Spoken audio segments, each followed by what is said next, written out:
Vasara žada būti tokia, kokios dar nebuvo mūsų gyvenime. Viskas yra susiję, o piliečių žvalgai daugelį metų atskleidinėja nusikaltimus ir jungia taškus tarp jų. Tai mums pasako tai, ką karinės žvalgybos darbuotojai žinojo jau dešimtmečiais. Mes buvome po transnacionalinės mafijos su komunistiniais ir posthumanistiniais tikslais nykščiu. Tai yra tiksliai taip, kaip apibūdino Johnas Fitzgeraldas Kennedys.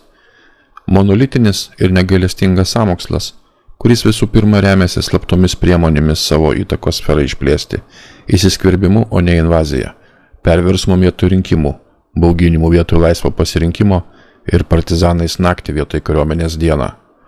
Svarbu, kad šie dalykai yra susiję.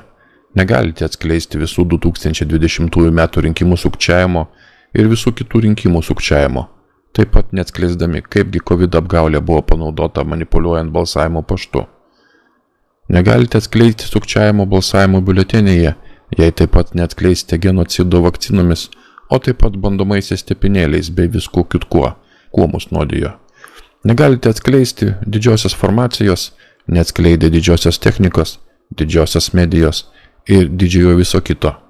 Tada turi išsipainioti ir išsiryškinti visas karinis, pramoninis, pramogų, akademinis ir finansinis kompleksas. Pasaulis iškylantis iš griuvėsių jau nebebus panašus į tą, kuris buvo dar šįryt. Per pastaruosius 5 ir daugiau metų blogis bandė mus nuvarginti, tačiau tai nepadėjo. Tie iš mūsų, kurie esame pabudę, nepraradome savo uolumo, nepasidavėme ir iš tikrųjų dabar esame užkietėję ir patyrę kovotojai dėl šios priežasties. Tai tiesioginė kova iki mirties su blogiu, kurį galima tik visiškai nugalėti ir pašalinti. Mes patriotai ketiname apsaugoti save, savo šeimas ir savo tėvynės. Laimiai profesionalūs kariškiai atlieka sunkiuosius darbus, o mūsų ramių civilių darbas yra užkirsti kelią pilietiniam karui ir apriboti neišvengiamą sukrėtimų pasekmes. Klaviatūros kariai skleidžia tiesą ir savo nesavanaudiškais veiksmais atima galimybę pakenkti mums ir kitiems. Akimirka, kai bus anuliuoti 2020 metų rinkimų rezultatai, paskelbti masiniai areštai, kurie iš tikrųjų jau dabar vyksta, ir atskleidžiamas COVID genocidas, yra lūžio taškas žmonijai. Priešas tuo metu turi pereiti nuo slapto karo į atvirą ir bandyti mus nugalėti. Velnės turi pabandyti mūsų naikinti. Beveik neabejotina, kad kibernetinės atakos, elektros energijos tiekimo nutraukimas, ryšio sutrikimai, tiekimo grandinės sutrikdymai ir finansinės avarijos yra beveik garantuoti.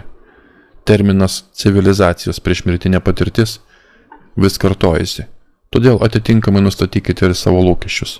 Trečias pasaulinis karas jau akivaizdžiai rodoma žaidimo kortose, tačiau tik kaip surežisuotas filmas pažadinsiantis miegančias mases ir kaip spąstai klastingiesiems. Tai nebus lengva, tačiau akivaizdu, jog esama ribojimo ir sušvelninimo,